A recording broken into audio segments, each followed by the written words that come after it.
Besides being a lost media enthusiast, I'm also a gamer, and over years I've experienced some truly weird, crazy, stupid, majestic, and beautiful games, and I want to talk about them, the good, the bad, the ugly, and the downright strange, and maybe recommend them to you guys.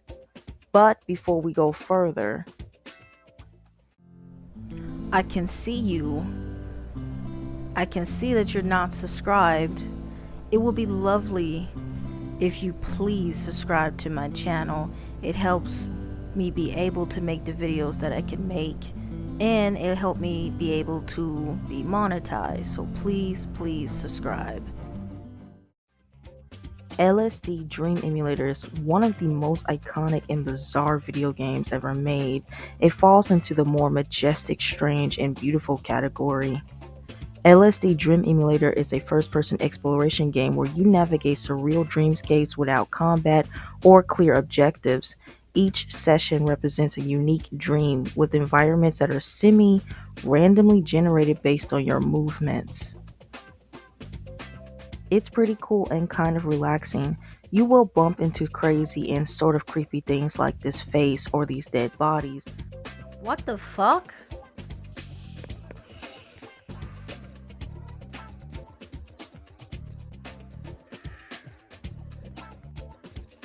Oh shit, there's dead bodies everywhere. Oh, oh god, there's dead bodies. But for the most part, it feels like a dream. Well, it's actually based on the actual dream journal of Hiroko Nishikawa, a game designer at Asmic Ace, who kept records of his dreams for over a decade. The game is an attempt to simulate the feelings of dreaming, shifting scenes, strange logic, and eerie ambience, and it nails it perfectly, that strange, majestic world that we all have to fade into to rejuvenate our bodies. Overall, LSD Dream Emulator is a cult classic and I really recommend it. Dog of Bay is a 3D rhythm dance game for the PS2. Think Dance Dance Revolution but with furries, clunky controls, and a confusing UI. I'm not a fan of rhythm games. I really can't stand the genre. I usually suck at them because my timing is always too fast, but I have exceptions like the Theorhythm Final Fantasy series. Man, I can't tell you enough. This game's controls and UI suck. I don't understand a thing, and even when I finally got the hang of it, the unresponsiveness of the buttons was still a big problem. They weren't just registering with the game. The button layout is strange, and this also contributes to the problem. You have to use the D-pad or the arrow buttons for the left inputs, and the triangle or X or cross button for the right inputs. It's difficult trying to explain this weird shit. I have no idea why they chose this configuration over the standard that most rhythm games use, like Parappa the Rapper, just using the face buttons and occasionally the shoulder buttons.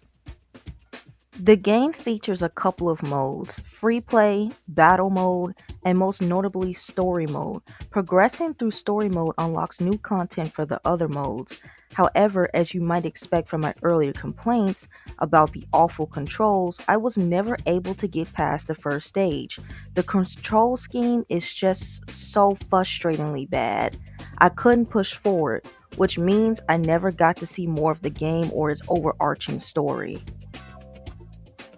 The art style of this game is downright bizarre. The character models are strange and unsettling. The semi-human, furry-inspired designs give everything an uncanny vibe. The dance animations don't help either. They're awkward and disjointed. Honestly, even the Miis have better style and smoother dance moves than these characters. Overall, I can't really recommend this game. The shitty controls put the nail in the coffin for this game. I mean, you can still check it out. Maybe you're better at the game than I am. Harmful Park is one of the rarest and quirkiest shoot 'em ups or shmups on the PlayStation. A colorful, comedic, and utterly strange hidden gem that blends tight gameplay with absurd humor. Harmful Park is very similar to games like Proteus or Twin B. Instead of flying spaceships and aliens, you're flying through an amusement park, shooting bizarre and cute enemies. This is a Japanese game. The cutscenes are in Japanese, but the menus are in English, so you wouldn't have a difficult time getting to gameplay. More recently, this game has gotten an English patch, so if you're interested in the crazy story, I recommend getting that. Like most arcade shoot 'em ups, this game is no punk. The difficulty is high, and I got my ass landed several times. Despite that, it is a really fun arcade shmup, and truly one of the strangest out there. Overall, I recommend this game wholeheartedly.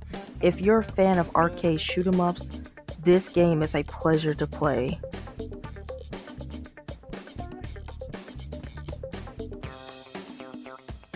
Paranoia Escape is a Japanese PS1 3D pinball game, or more correctly, a first person pinball game. How is that even possible to have a pinball game in first person? It is, but is it really playable? No. Because it's in first person point of view, it makes it very difficult to land shots. You can't see far ahead, especially with the PS1's short draw distance. The game doesn't feel like a typical pinball experience either. Even when you hit the targets with the ball, or in the blue fiery ball in this case, you don't get the exciting sound effects or the usual pinball like feedback. Unlike most pinball games, which are very arcadey in nature, this game features a progression system. You have to make it through the 3 maps filled with obstacles, and on top of that, there's a fair amount of combat, including boss battles. Because of the combat, the game actually feels more like an FPS or something closer to Doom or Quake. The movements reinforce that vibe too. Instead of wielding a gun, your weapon is a pair of skeleton-like bat creatures acting as pedals, with a blue fireball serving as your ammunition. The elephant in the room is the game's appearance. It's full of bizarre and grotesque bodily oddities. You will find bloody, fleshy environments, eyes scattered everywhere, nose emitting nasty smoke, and even things that closely resemble the exit hole of your rear end, throbbing and pulsating. Do I recommend this game? Yes. If you're into body horror and enjoy weird and unique gameplay mashups, then you're in for a treat.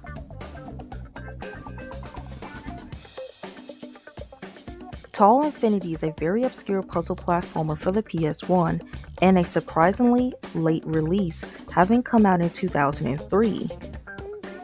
I love this little game. It's weird, majestic, and oddly charming. The intro is especially cool and smooth, setting the tone right away. The gameplay is simple. You roll blocks to match the same colors to increase the height of the tower. Once you reach the 8th floor, the tower is complete and you cleared the board. On higher difficulties though, it can become a satisfying challenge. There are other modes as well, a few things to unlock, like extra characters such as Madam Builder and the Golem creature. Every time I play this game, I wind up playing it much longer than I planned to. It's just that good. Overall, I recommend this game if you're a fan of simple yet challenging puzzle experiences.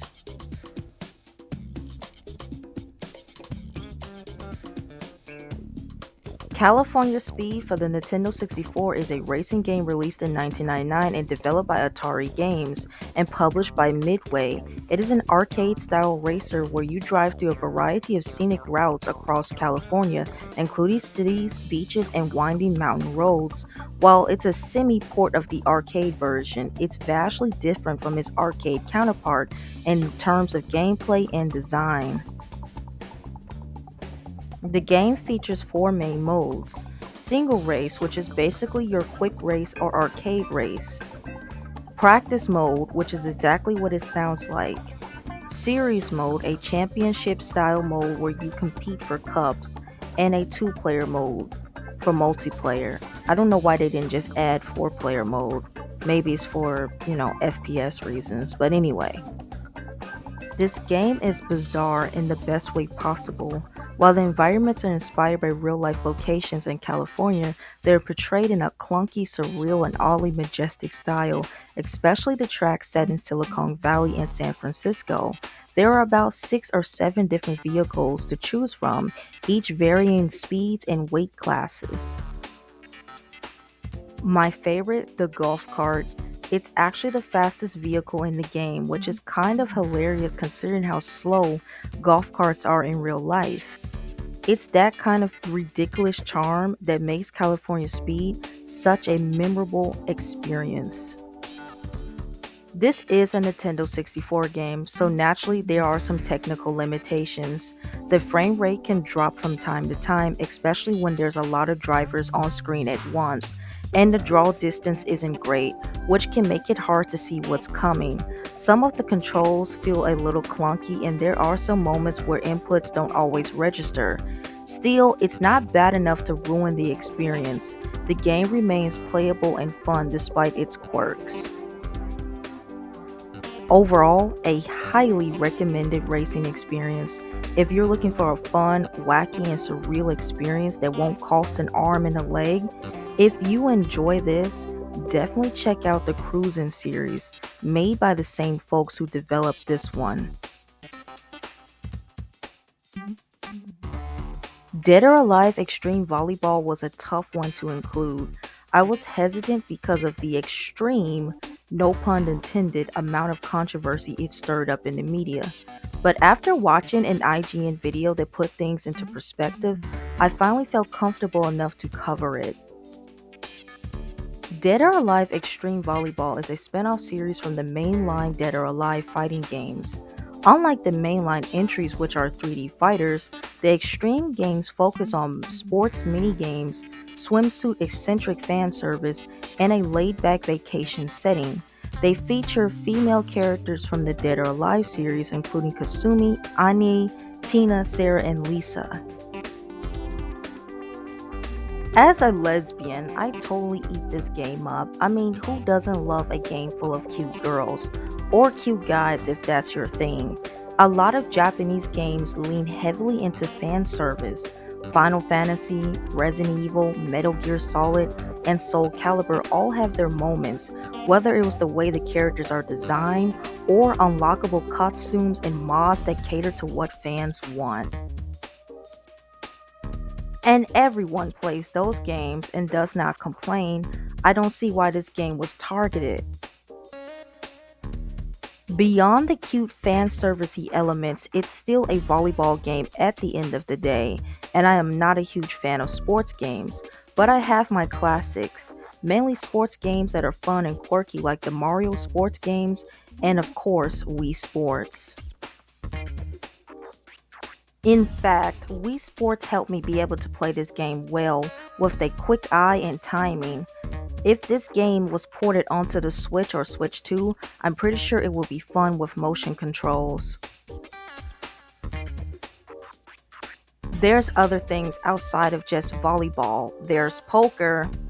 Yeah, I sucked at the poker minigame, but that's just because I just don't understand poker as a game.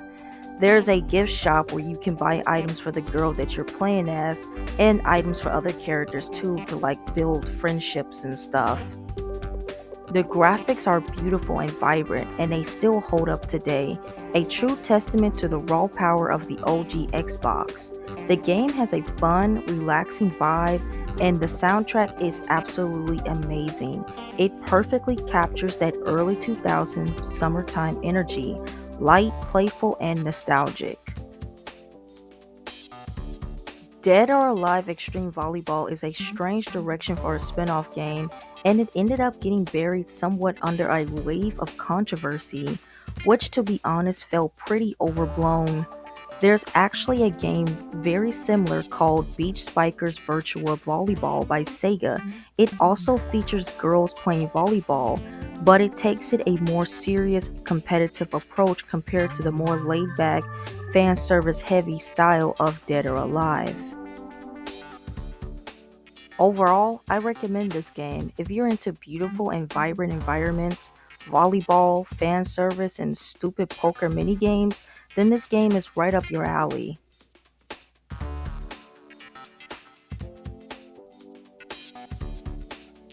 And there you have it, Lost. Wait a minute, I'm so used to saying Lost. And there you have it, strange and obscure video games. It's something different than just always lost media, and if you guys really like this video, I might just make a second one. Thank you if you made it to the end of the video, I gladly appreciate it. If you have any suggestions, thoughts, or additional information about these games, feel free to share them in the comment section below. I love to hear your insights. Don't forget to like the video if you found it interesting, and consider subscribing for more content like this. Thanks again for watching, and I'll see you in the next video.